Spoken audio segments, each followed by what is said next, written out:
Hello students, welcome to you. मैं पार्थ दास और आज की इस वीडियो में हम क्लास 10 का मैथमेटिक्स का प्रश्नावली 6.2 के पार्ट 2 में 4-5 के बाकी यानी कुछ सवालों को हल करेंगे। यानी पार्ट 1 में 3 नंबर है ना, 3 नंबर तक सवाल हल किए थे। तो पार्ट 2 में 4, 5, 6, 7 यानी बाकी के कुछ सवालों का हल करेंगे। तो चैनल में अंत तक बने रहे। चैनल में नए हैं तो चैनल को सब्सक्राइब जरूर कर ले और बेल आइकन को प्रेस कर दे। तो शुरू करते हैं। यहाँ पर देख सकते हैं ना, सवाल दिया है यहाँ पर 4 नंबर सवाल है कि आकृति 6.19 में, आकृति 6.19 में DE समांतर AC है ना, देख सकते हैं यहाँ फिगर भी बना हुआ है। ये देखिए DE समांतर AC है ना, AC ये त्रिभुज है ABC में है ना। ये DE जो है DE AC के समांतर है, दिया हुआ है ना। और DF ये देख सकते हैं DF है ना, ये DF समांतर AE यानी AE के भी ये DF समांतर है, समांतर AE है। सिद्ध कीजिए कि BF बटे FE है ना, BF बटे FE बराबर BE है ना, ये BE बटे EC है ना, EC हमको ये प्रूव करके दिखाना है।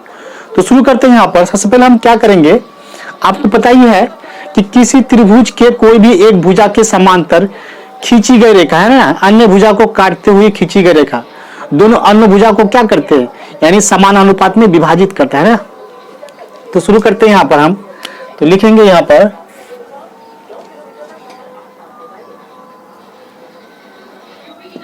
क्योंकि त्रिभुज है ना, त्रिभुज पहले वाला हम ए वाला त्रिभुज लेते हैं ना, ABC में है ना, त्रिभुज ABC में, त्रिभुज ABC में क्या है, देखिए ABC में ADE है ना, DE है, दिया है DE समांतर DE समांतर AC है ना, AC है ना, ये समांतर है। तो थेल्स प्रमेय से, इसलिए थेल्स प्रमेय से ना, जब ये थेल्स का सूत्र है यानी थेल्स का नियम है, थेल्स प्रमेय से या इसको क्या बोलते हैं, आधारभूत है ना, यानी थेल्स के आधारभूत आनुपातिकता प्रमेय से भी बोला जाता है इसको। हम इसको बोलेंगे थेल्स प्रमेय से। तो क्या आ जाएंगे, यानी ये जो DE है यानी AC के समांतर है, तो क्या जाएंगे, यानी BD बटे DA या ऐसे ले सकते हैं AD बटे DB, एक ही बात हो जाएंगे, ये लिख देंगे BD बटे है ना, ये BD है, यहाँ से BD बटे DA बराबर यहाँ पे क्या जाएंगे, यहाँ पे हो जाएंगे BE है ना, BE बटे EC, BE बटे EC है ना। इसको समीकरण 1 मान लेंगे, समीकरण 1 मान लेंगे। अब हम लेंगे दूसरा त्रिभुज, क्या लेंगे, दूसरा त्रिभुज है ना, तो दूसरा त्रिभुज ले लेंगे। अब क्या लिखेंगे यहाँ पे, अब हम ऐसे लिख सकते हैं, अब मतलब दूसरा त्रिभुज लेना है, इसलिए हम अब लिख सकते हैं या नाउ लिख सकते हैं ना। तो दूसरा त्रिभुज कौन सा है यहाँ पर, ये देख सकते, ये देखिए इधर वाला है ना, AEB में है ना, या ABE में लिखेंगे। यहाँ पे त्रिभुज AEB में है ना, में ABE में है ना, AEB में है ना, क्या है B में DE है ना, DE समांतर दिया है, ये समांतर है ना, दिया है, हम लिख सकते हैं, दिया है लिख सकते हैं DE समांतर। तो DE समांतर क्या है इसमें, AE है ना, यानी AE है ना, ये जो AE है, AE इस DE के समांतर है, DF के समांतर है ना, सॉरी यहाँ पे F हो जाएंगे, यहाँ पे F हो जाएंगे, यानी DF क्या जाएंगे, DF है ना, ये देख सकते हैं DF समांतर, DF समांतर, ये DF समांतर क्या जाएंगे, AE है ना, है। तो जब है तो क्या जाएंगे, थेल्स प्रमेय से, वही यही चीज लिखना है ना, इसीलिए थेल्स प्रमेय से, थेल्स प्रमेय से है ना, थेल्स प्रमेय से क्या जाएंगे, यानी हो जाएंगे, ये देखिए ये तो इसमें भी आता है ना, यानी ये जो BA है ना, यहाँ तक इस त्रिभुज में भी आता है, दोनों त्रिभुज में आता है ये। तो BD बटे DA यहाँ लिखेंगे, BD बटे DA बराबर है ना, ये हो जाएंगे क्या, बी एफ बटे एफ ई, यानी बी एफ बटे एफ ई, है ना। इसको समीकरण 2 मान लेंगे, समीकरण 2 मान लेंगे ना। अब हम क्या करेंगे, समीकरण 1 और समीकरण 2 से, है ना, देखेंगे, दोनों का तुलना करेंगे। समीकरण 1 और दोनों को क्या करेंगे, तुल्य करेंगे दोनों को, है ना। तो समीकरण 1 और समीकरण 2 देखिए, समीकरण 1 में बाया पक्ष और समीकरण 1 में बाया पक्ष में दोनों एक ही है, दोनों एक ही राशि। देखिए यहाँ पर ए और यहाँ पर ए, बी डी बटे डी ए, बी डी बटे डी ए। तो ए और ए दोनों क्या है, बराबर है ना, दोनों बराबर है। तो जब ये बराबर है, ए बराबर है ना, तो इसके बराबर ए है, इसके बराबर ए है, तो ए और ए भी बराबर हो जाएंगे। जब कोई दो राशि बराबर हो तो उन दोनों राशियों को जो बराबर राशि होंगे ना, या बराबर चीज होंगी, वो सभी बराबर होंगे, सभी आपस में बराबर होंगे ना। तो क्या हो जाएंगे, यानी ए और ए बराबर है, तो ए और ए भी बराबर हो जाएंगे ना। तो लिखेंगे यहाँ पे समीकरण 1 और 2 से, समीकरण 1 और 2 से, है ना, समीकरण 1 और 2 से। तो समीकरण 1 में क्या है, यहाँ पे देख सकते हैं बी ई बटे ना ई सी, हम ऐसे लिख सकते हैं बी बटे ई सी, या हम इसको पहले लिख सकते हैं कि बात हुआ बी ई,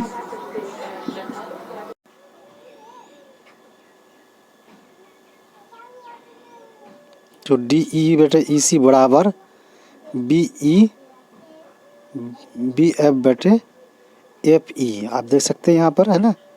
तो ये हो गया, समीकरण 1 और 2 से बराबर हो गए। अब क्या करेंगे हम इसको, है ना, थोड़ा मिटा देते हैं इसको। मिटा देने के बाद आप देख सकते हैं यहाँ पर थोड़ा जगह कम हो रहा है ना, तो हम इसको थोड़ा छोटा रख कर लिखेंगे। आप जिस समीकरण 1 में देख सकते हैं कि बी एफ बटे एफ ई बराबर, है ना, बराबर हो जाएंगे यहाँ पे बी ई बटे ई सी, है ना। तो ये प्रूव्ड हो गया, ये प्रूव्ड हो गया, प्रूव्ड हो चुके हैं ना, ये प्रूव्ड हो चुके हैं। अब क्या करेंगे, ये प्रूव्ड हो गया है, आप इसको देख लीजिए। अब देखेंगे आप 5 नंबर, ये आप 5 नंबर देख सकते हैं, ये 5 नंबर सवाल है। आकृति 6.20 में डी ई समांतर ओ क्यू दिया है, और है ना, यहाँ पे आकृति दिया है, आप देखते हैं 6.20 का आकृति यहाँ पे दाएं साइड में हम कर दिए हैं। तो डी ई समांतर ओ क्यू और डी एफ समांतर ओ आर है, तो दर्शाइए कि ई एफ समांतर क्यू आर है। यहाँ पर देख सकते हैं ई है, ये है ना, ये डी है, और क्या ओ क्यू के समांतर है, और ये है ना, दोनों समांतर है। डी ई यानी ओ क्यू के समांतर है, और ये जो डी एफ है ये ओ आर के समांतर है ना, ओ आर के समांतर है। आपको दिखाई देंगे होंगे, यहाँ पर देख सकते हैं फिगर में। तो क्या होता है यहाँ पर कि जो किसी त्रिभुज के कोई भी एक भुजा का समांतर खींची गई रेखा अन्य भुजाओं को प्रतिच्छेद करती है ना, समानुपात में। तो आप इसको प्रूव करना है कि ये जो रेखा है ना, ये जो ई एफ है ना, ये क्यू आर को क्या करता है, ई एफ क्यू आर समांतर प्रूव करना है हमें। तो चलते हैं, यहाँ पर हल लिखेंगे।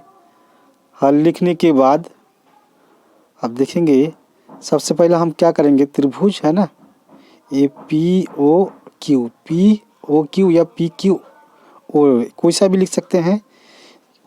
यहाँ लिखेंगे त्रिभुज ओ पी, यानी ओ से शुरू करेंगे ना, ओ पी क्यू है ना, ये वाला त्रिभुज में। तो ओ पी क्यू में क्या है, ये जो डी ई है ना, ये यानी डी ई समांतर ओ क्यू है, डी ई समांतर ओ क्यू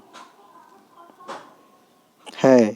तो जब किस त्रिभुज के किसी एक भुजा के समांतर अन्य भुजाओं को काटते हुए रेखा, है ना, इसे मिटा देते हैं। हम इसको ओ क्यू भी लिख सकते हैं या क्यू ओ लिख सकते हैं, की बात हुआ है। तो थेल्स प्रमेय से, है ना, थेल्स प्रमेय से, थेल्स प्रमेय से क्या हो जाएंगे, थेल्स प्रमेय से क्या होता है, यानी तो उसका जो भुजा है वो क्या होता है, समानुपात में विभाजित करते हैं, यानी डी, तो क्या जाएंगे यहाँ पर, है ना, इस त्रिभुज के जो पी डी है, पी डी बटे डी ओ, और ये इसको हम लिखेंगे पी डी बटे डी ओ या ओ डी बटे पी डी, एक ही बात होता है। तो डी ओ है ना, नीचे से लिखेंगे, या इसे करते हैं, इसको हम लिख देते हैं ओ डी है ना, यहाँ से लिख देंगे ओ डी बटे डी पी। अब बराबर यहाँ से लिखेंगे, यहाँ से लिख देंगे हम, तो यहाँ से लेंगे ओ क्यू है ना, यानी ओ क्यू बटे पी ई बटे ई क्यू लिख दिए। तो हमको इधर भी से ऊपर से लेंगे, यानी पी डी ऊपर से लेंगे, पी डी बटे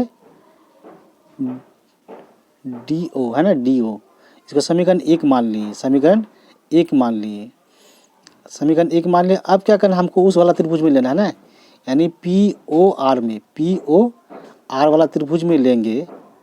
तो क्या करना होगा हमको यहाँ पर, अब हम यहाँ पे अब लिख सकते हैं त्रिभुज ओ पी आर में है ना, ओ पी आर में। तो ओ पी आर में क्या है, डी एफ समांतर ओ आर, डी एफ समांतर ओ आर है ना, दिया है यहाँ पे, दिया हुआ है, लिख सकते हैं, समीकरण 1 में लिख दिए। तो डी एफ समांतर ओ आर है ना, ओ आर है ना, ये भी दिया हुआ लिख देंगे हम, यहाँ पे दिया हुआ लिख सकते हैं।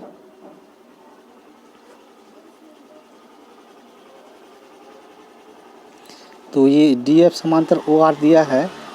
अब क्या करेंगे, थील्स प्रमेय से है ना, जब किसी त्रिभुज के किसी एक भुजा के समांतर अन्य भुजाओं को काटते प्रतिच्छेद करते, तो अन्य भुजाओं को समानुपात में विभाजित करते हैं ना।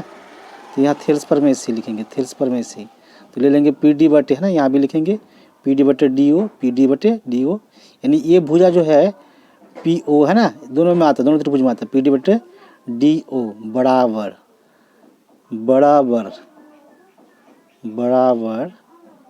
ए एफ बटे एफ आर है ना। समीकरण इसको 2 मान लिए।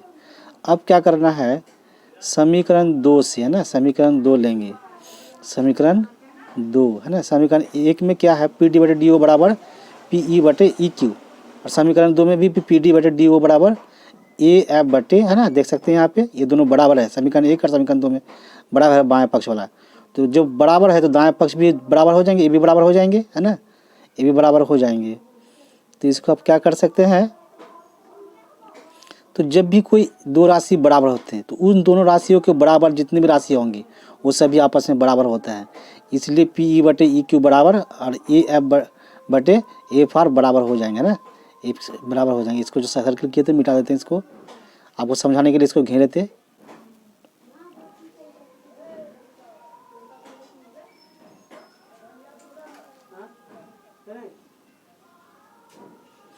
तो ये हो गया समीकरण 1 और 2 है ना।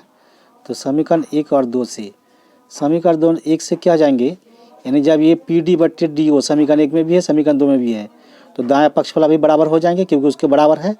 समीकरण 1 और 2 से, समीकरण 1 और 2 से, समीकरण 1 और 2 से हो जाएंगे ना। तो समीकरण 1 में आप देख सकते हैं यहाँ पर क्या है कि समीकरण 1 में यहाँ जो पी ई है ना, ई क्यू, वो पी डी बटे डी ओ के बराबर है, तो पी ई बटे ई क्यू है ना। और समीकरण 2 में भी देखिए यहाँ पे पी डी बटे डी ओ बराबर है ए एफ है ना, जब इसके बराबर है तो क्या जाएंगे, ये ए एफ बटे एफ आर, ए एफ बटे एफ आर है ना, ए एफ बटे एफ आर हो जाएंगे। अब ये क्या हो गया, पी ई बटे ई क्यू बराबर ए एफ बटे एफ आर बराबर हो गए। तो इसको हम क्या करेंगे, देख सकते हैं यहाँ पर ई एफ है ना, देखिए ई एफ है, इसको हम क्या करेंगे, यानी ई एफ को हम लिख देंगे, यानी पी ई जो है पी ई है ना। तो अनुपात का क्या होता है, किस त्रिभुज की भुजाओं का अनुपात बराबर हो, तो उसके भुजाओं का अनुपात बराबर रहने से क्या होता है, यानी थेल्स प्रमेय के विलोम से उन बिंदुओं काटती हुई रेखा जो है तो वो क्या जाएंगे, यहाँ लिख देंगे पी ई बटे यानी सॉरी यहाँ पे हो जाएंगे पी ई बटे ना, पी ई बटे ई क्यू, ये हो जाएंगे पी एफ बटे एफ आर है ना। तो थेल्स प्रमेय से बिलोव से लेंगे ना, ए और ई क्यू और पी एफ और एफ आर ये अनुपात बराबर है, यानी त्रिभुज पी क्यू आर में, पी क्यू आर में तो क्या जाएंगे, यानी जो ई एफ भुज है ना रेखा है क्यू आर के समांतर है। थेल्स प्रमेय के विलोम से, थेल्स प्रमेय के विलोम से, थेल्स प्रमेय के विलोम से आप इसको कर सकते हैं इसे। थेल्स प्रमेय के विलोम से क्या जाएंगे ये दोनों, यानी ई एफ समांतर क्यू आर हो जाएंगे है ना। तो आप ऐसे थेल्स प्रमेय के विलोम से कर सकते हैं। यहाँ लिखेंगे थेल्स प्रमेय के विलोम से, इसीलिए थेल्स प्रमेय के विलोम से, थेल्स प्रमेय के विलोम से है ना। यहाँ लिखेंगे थेल्स प्रमेय के विलोम से। नीचे थोड़ा जगह कम है, दिखाई नहीं दे रहा है ना आपको, तो बगल में लिख देंगे नहीं तो थेल्स प्रमेय के विलोम से क्या जाएंगे, दोनों समांतर हो जाएंगे, यानी ई एफ समांतर क्यू आर, ई एफ समांतर क्यू आर ये प्रूव हो गया ना। ये थोड़ा दिखाई नहीं दे रहा है तो इसको आप कर सकते हैं, ई एफ समांतर क्यू आर हो गया ना, नीचे लिखा हुआ थेल्स प्रमेय के विलोम से। अब ऐसे आप प्रूव हो गई हैं इसको, आप इसको लिख लीजिए। अब हम देंगे 6 नंबर के सवाल में है ना, 6 नंबर सवाल में अब देख सकते हैं यहाँ पे आग दिया है, 6 नंबर का सवाल है ना। यहाँ पे फिगर बना हुआ है तो क्या करना है, दिया है यहाँ पे प्रश्न देख लेते पहले कि आकृति 6.21 में क्रमशः ओ पी, ओ क्यू और ओ आर पर स्थित बिंदु ए बी और सी इस प्रकार है ना कि ए बी समांतर पी क्यू और ए सी समांतर पी आर है। तो दर्शाइए कि बी सी समांतर क्यू आर है ना। यहाँ फिगर में देख सकते हैं कि यानी ओ आर है, देख सकते हैं ए, देखिए यहाँ पे ये जो है ना बी, सी क्या है, सी ओ आर पर है ना, बी क्या है ओ बी, ओ क्यू पर, बी क्यू ओ क्यू पर है, और ये जो है ये क्या है, यानी पी ए बी जो है, ए बी क्या है, यानी पी क्यू के समांतर है और पी आर ए सी के समांतर है। और यहाँ पर देख सकते हैं नीचे बी सी क्यू आर के समांतर है ना। तो क्यू आर के समांतर है तो आपको प्रूफ करना है कि बी सी समांतर क्यू आर, यानी बी सी कौन सा है, ये जो बी सी है ना, बी सी समांतर क्यू आर प्रूफ करना है। ये बी सी समांतर क्यू आर नहीं है, आपको प्रूफ करना है बी ए बी। और तो यहाँ पर लिखेंगे है ना हल, क्या लिखेंगे, हल लिखेंगे, हल। तो सबसे पहले हम कौन सा त्रिभुज लेंगे, हम ये वाला त्रिभुज लेंगे, यानी पी ओ क्यू, या है ना पी ओ क्यू बाएं पक्ष वाला, पी ओ क्यू में क्या है, ए बी समांतर है ना, पी क्यू है, ए बी जो है पी क्यू के समांतर है, ए बी समांतर पी क्यू है, ए बी समांतर पी क्यू है ना, ए बी समांतर पी क्यू है। तो आप इसको क्या कर सकते हैं, जब एक ये दिया हुआ, हम बगल में दिया हुआ लिख सकते हैं ना, आप यहाँ लिख दीजिए दिया हुआ, दिया है ना, नहीं लिखने से भी चलेगा, आप नहीं लिखने से भी चलता है। तो आप क्या करना है, थेल्स प्रमेय से जब किसी त्रिभुज की एक भुजा के समांतर अन्य भुजा को काटते हुए देखा, अन्य दोनों भुजाओं को क्या करता है, समानुपात विभाजित करता है, या तो पी ए बटे क्या जाएंगे ए ओ है ना, ऐसा हम लिख सकते हैं, पी ए बटे ऐसे लिख सकते हैं थेल्स प्रमेय से। तो लिखेंगे यहाँ पे थेल्स प्रमेय से है ना, थेल्स प्रमेय से, थेल्स प्रमेय से लिखेंगे। तो लिख देंगे यहाँ पे ओ ए है ना, ओ से शुरू करेंगे, ओ ए बटे ए पी है ना, ये कहीं से भी ले सकते हैं, ओ बी बटे बी क्यू, ओ बी बटे बी क्यू। इसको समीकरण 1 मान लिए, समीकरण 1 मान लिया है ना।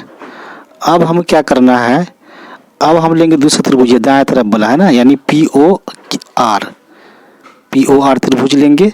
तो उसमें भी हमको क्या करना है, यानी जो ए सी है, ए सी क्या है, पी आर के समांतर है, ए सी पी आर के समांतर है ना। इसको हम लिख देंगे, यहाँ पर हम लिखेंगे अब क्या लिखेंगे, अब लिख सकते हैं यहाँ पे, है ना। मतलब आप लिखने का मतलब होगा दोस्त त्रिभुज में लिख सकते हैं ना। त्रिभुज पी ओ आर में, पी ओ या तो हम मिटा देते हैं, है ना। त्रिभुज पी ओ आर में,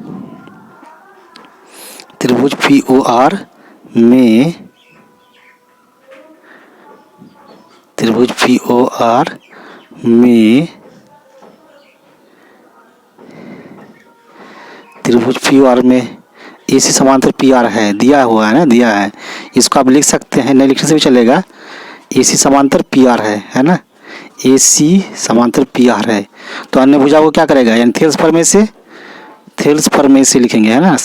या अनुपातिक प्रमेय भी ले सकते हैं आप, अनुपातिक प्रमेय भी ले सकते हैं।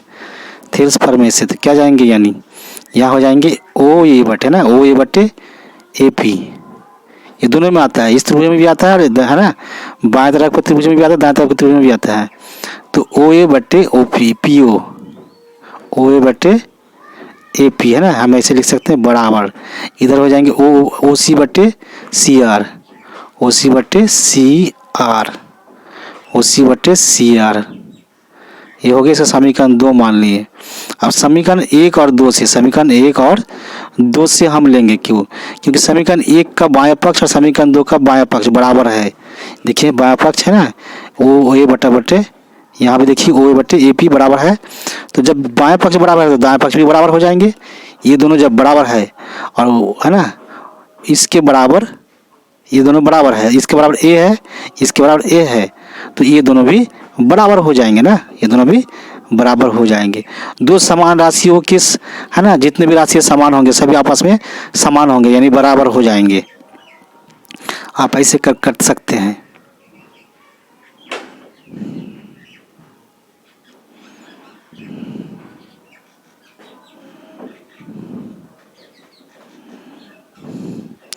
तो हम इसको क्या करेंगे, आप लिख देंगे यहाँ पर, है ना। तो क्या आ जाएंगे, समीकरण 1 और 2 से, समीकरण 1 और 2 से, है ना, दोनों दाएं पक्ष बराबर हो जाएंगे। जब बाएं पक्ष बराबर है दिया हुआ तो दाएं पक्ष भी बराबर हो जाएंगे, यानी OB बटे BQ, OB बटे BQ बराबर OC बटे CR, OC बटे CR, है ना।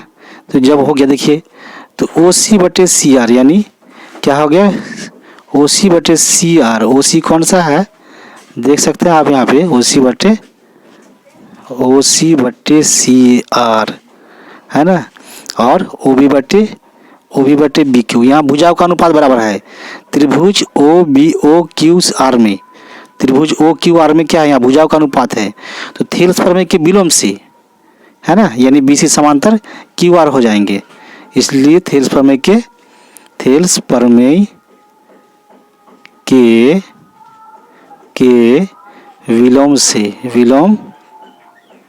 विलोम से,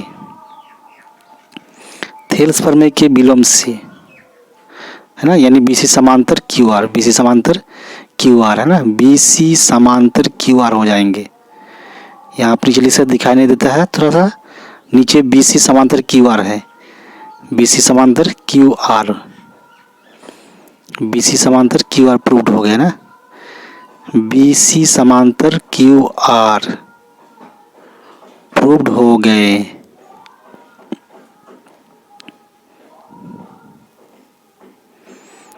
तो ये था यहाँ का सॉल्यूशन। अब देखिए,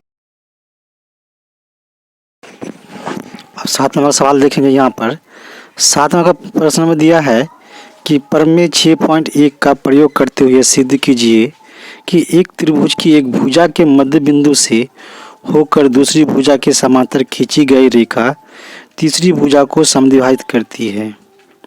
ब्रैकेट में दिया है, याद कीजिए कि आप इसे कक्षा 9 में, है ना, यानी 9th में सिद्ध कर चुके हैं। यहाँ पर आप सवाल देख सकते हैं।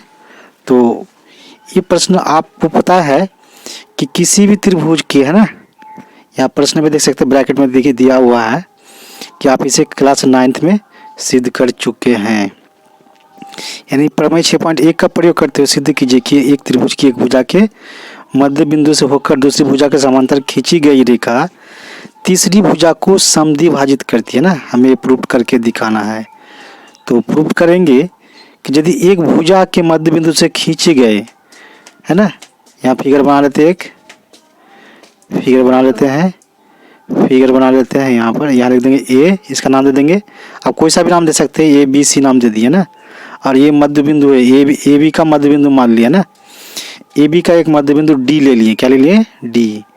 और वहाँ से ये जो डी ई खींचे है ना, डी ई किसके समांतर है, डी ई बी सी के समांतर है, डी ई बी सी के समांतर है।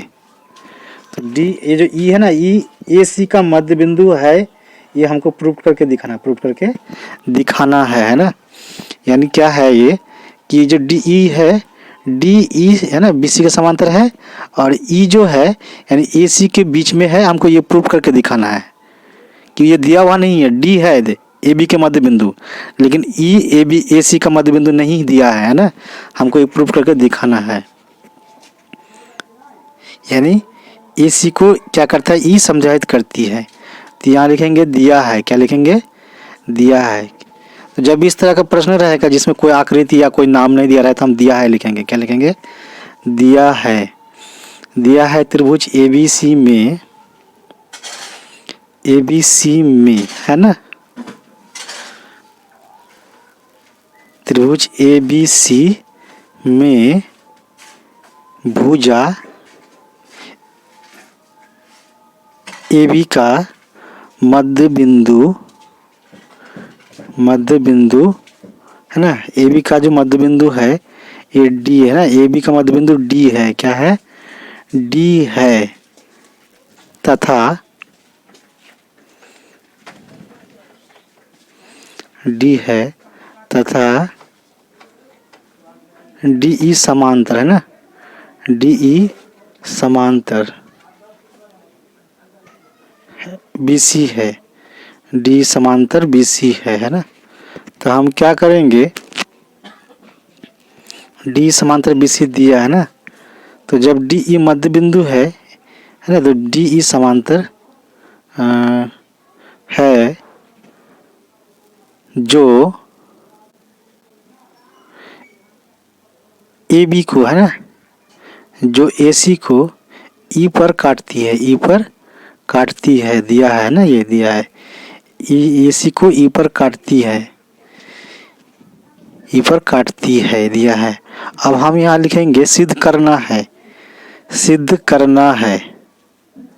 सिद्ध करना हमको क्या है कि, है ना, सिद्ध करना है, सिद्ध करना है ए ई बराबर ए सी, ए ई बराबर ई सी, है ना, ए ई बराबर ई सी, ए ई बराबर ई सी हमको प्रूव करना है, सी ई प्रूव करना है ना, सी ई प्रूव करना है। ए ई या ए सी या सी ई लिख सकते हैं आप, है ना, कोई सा भी लिख सकते हैं प्रूव कर। यहाँ लिखेंगे प्रमाण, क्या लिखेंगे, प्रमाण, या उपपत्ति भी लिख सकते हैं, एक ही मतलब होता है प्रमाण, है ना। तो डी क्या है, चूंकि है ना भुजा, है ना, भुजा ए बी का मध्य बिंदु डी है, ए बी का मध्य बिंदु,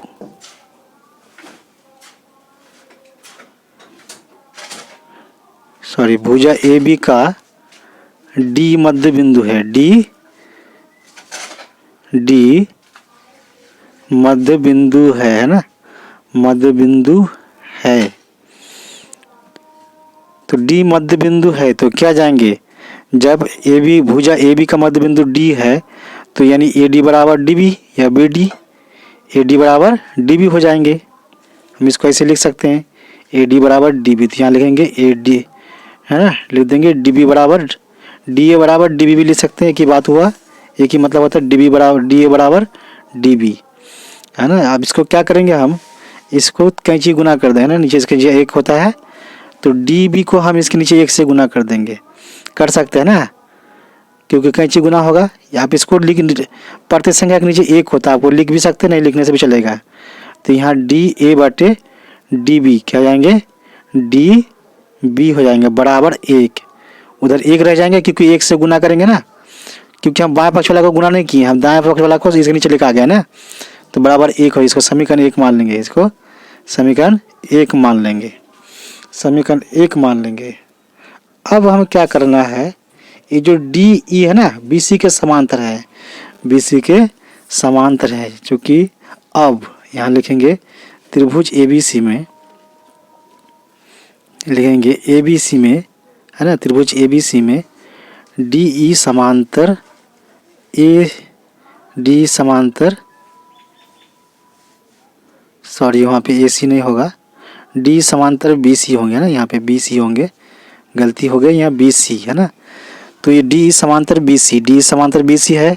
तो क्या करते हैं, अन्य यदि किसी त्रिभुज की एक भुजा का समांतर अन्य भुजा को काटते हुए कोई रेखा खींच जाए है ना, तो अन्य भुजा को समानुपात में विभाजित करता है, समानुपात में विभाजित करता है। इसलिए डी ए बटे डी बी है ना, डी ए बटे डी बी और ए बटे ई सी, ए बटे ई सी, ए बटे डी ए बटे डी बी हम लिख सकते हैं। वहाँ ऊपर में थोड़ा ठीक कर देते हैं ना, पहले वाला में ठीक करते हैं, ए डी लिख सकते हैं हम, यहाँ लिख देंगे ए डी, एक ही बात होता है ना, ए डी डी बी एक ही बात हुआ, तो हम यहाँ लिख देंगे ए डी बटे, ऊपर में हम ठीक कर देना, वैसे लिखने से भी चलेगा।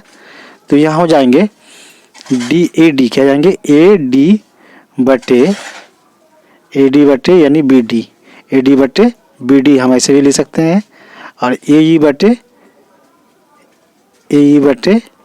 सी ई है ना। ये हो गया समीकरण 2, समीकरण 2 है ना। तो ये हो गया समीकरण 2। तो समीकरण 1 में देखिए बाएं पक्ष बड़ा, और समीकरण 2 में है ना ये ए डी बटे बी डी, यहाँ भी समीकरण 2 में भी ए डी बटे बी डी बराबर है, और उसके बराबर वो है, तो इसके बराबर ये भी हो जाएंगे है ना, दोनों इसका दाएं और दाएं पक्ष भी बराबर हो जाएंगे। जब ए डी बटे बी डी बराबर ए डी बटे बी डी है समीकरण 1 और 2 का, तो क्या होगा, यानी समीकरण 1 का जो 1 है उसके बराबर है, ए डी बटे बी डी के बराबर 1 है, तो ये भी ए ई बटे सी ई 1 के बराबर हो जाएंगे। तो हम यहाँ लिख देंगे समीकरण 1 और 2 से, समीकरण 1 और 2 से। तो यहाँ लिखेंगे हम समीकरण, पहले इसको मिटा देते हैं, गोल राउंड किए हैं, इसको हम मिटा देते हैं। तो इसको मिटा देंगे, लिखेंगे समीकरण 1 और 2 से, समीकरण 1 और 2 से है ना, 2 से, समीकरण 1 और 2 से लिखेंगे, समीकरण 1 और 2 से। तो आपको क्या करना है, यानी ए ई बटे सी ई 1 के बराबर हो जाएंगे, तो यानी ए ई बटे सी बराबर 1 है ना, 1 हो गया। अब हम क्या करेंगे, तिरछा गुना कर देंगे, यानी कैंची गुना कर देंगे। तो कैंची गुना कर देंगे तो क्या जाएंगे, यानी ए ई बराबर है ना सी ई हो जाएंगे, ए ई बराबर सी ई हो जाएंगे, ए ई बराबर सी ई है ना, यानी ए ई बराबर सी हो जाए। हम बगल में लिख सकते हैं, नीचे जगह नहीं है, बगल में लिख देंगे है ना, यानी 1 बराबर लिख देंगे क्या, ए ई बटे सी ई, ए ई बटे सी ई। तो हम यहाँ कैंची गुना कर देंगे, इसके नीचे 1 है, यहाँ भी 1 के नीचे 1 है, 1 लिख सकते हैं, तो गुना कर देंगे, यानी ए ई बटे बराबर सी ई।